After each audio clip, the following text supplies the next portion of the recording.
when I've seen you go through hard things, when you're preaching, oftentimes you're not preaching out of your pain, even though I know you're walking through a painful season. Right. And you said years ago that you go to the Lord poor, and you come to the people rich. Yes. And that's been something when we talk to the students, so we're talking about that oftentimes. But so that's probably part of the reason that you're able to preach even in the midst of these crises and difficulty, because you're trying to find that kind of that right place with heaven, and then preach from there in a transformational moment. Absolutely.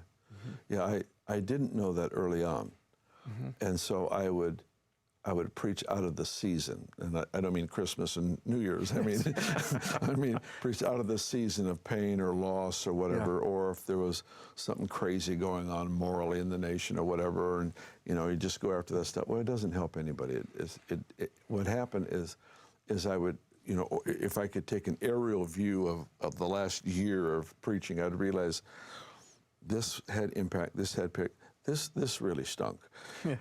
People may have said amen, they may have liked the message, but there was no lasting impact from this. I could feel it. I could taste it in my mouth afterwards, that it had a religious satisfaction and a sense of addressing things that needed to be addressed, but no lasting effect. And I learned over time that almost all the time there is a place for correction, for bringing real sober words to people, which I have done on many occasions, but I have to be certain the Lord is on it for right now, and it's not a personal word or a word for a team of leaders or whatever it might be.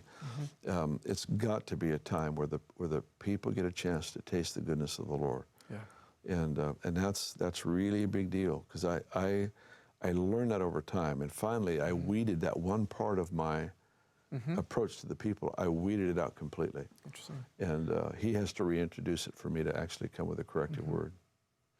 When I'm talking to students, sometimes we use a model of you preach to people's core needs and to their felt needs, and in some ways the felt needs is I'm fighting with my wife, or there's America's, something's going crazy in the country or whatever, and in some ways it feels like it's some of the pastors and the teachers, sometimes we're aware of felt needs, like I have some information for you that'll help you with that felt need. Here's how to communicate in your marriage or whatever.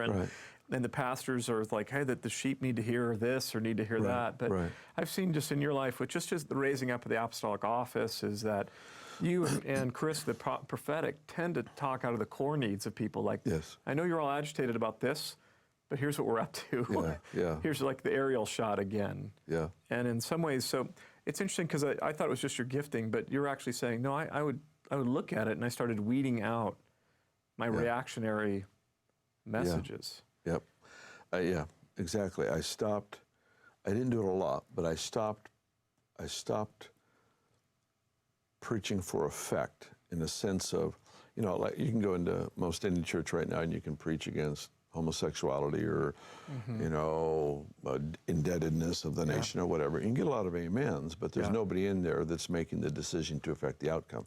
So all it is stirring, preaching to the choir. It's stirring up the emotions of people that you're talking to. It has no long-term effect. Long-term effect comes because of encounter with God, transform people, get into the system, and transform society. And so that's the target. That's what I work out of, that blueprint constantly, trying to, and I don't in any way ever mean to be merciless or not care about the problem, because when I'm working one-on-one, it's all about, the pain that they're in and to try to help. But sometimes people can be brought out of their problem by finding a higher purpose. Sometimes they can actually realize, I only have this because my vision was small in the first place, and I just piddled around with my life, and they can find that the word of the Lord draws them into something greater, and it really pulls people out of that stuff, So. And it makes them, Christ in them is the hope of glory. Christ in them is a solution or an answer. That's it. So they come into situations with hope, where they didn't have hope. They come in with some measure of solution and love where they didn't. And so, I found it to be empowering, that you're helping to you're tapped into heaven and you're bringing it to these earthly situations.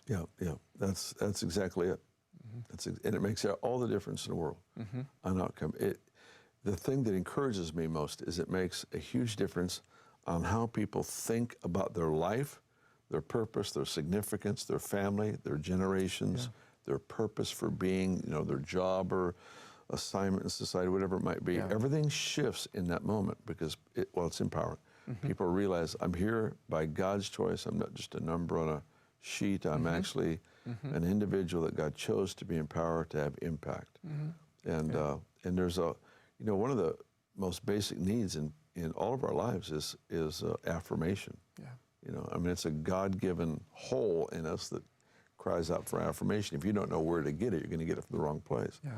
But God gives affirmation by revealing the joy that He has over us and the willingness that He has to impart and empower purpose to us. Such a it's such. I wonder how many Christians are really tapped into the affirmation of God. I mean, that's not even a. And we're kind of waiting for the well done in heaven, the well done, good and faithful servant that's there. a good point. Yeah, rather that's true. than the kind of daily affirmation, well done, son. That was pretty courageous what you did there, or those sorts of things. That's a good I point. wonder if we're not even wired in to hear that sort of. We are in our prophetic because we're constantly looking for the gold. Some of the gold that we're calling out it's embryonic in the person, and so we're trying to call them into their destiny. Other times in the prophetic or just in relationships, the affirmation of relationship is I want to affirm what I see God doing in that person. So it happens there, but I think it could happen more. Absolutely. Absolutely. And we find folks have an affirmation discounting mechanism. Right?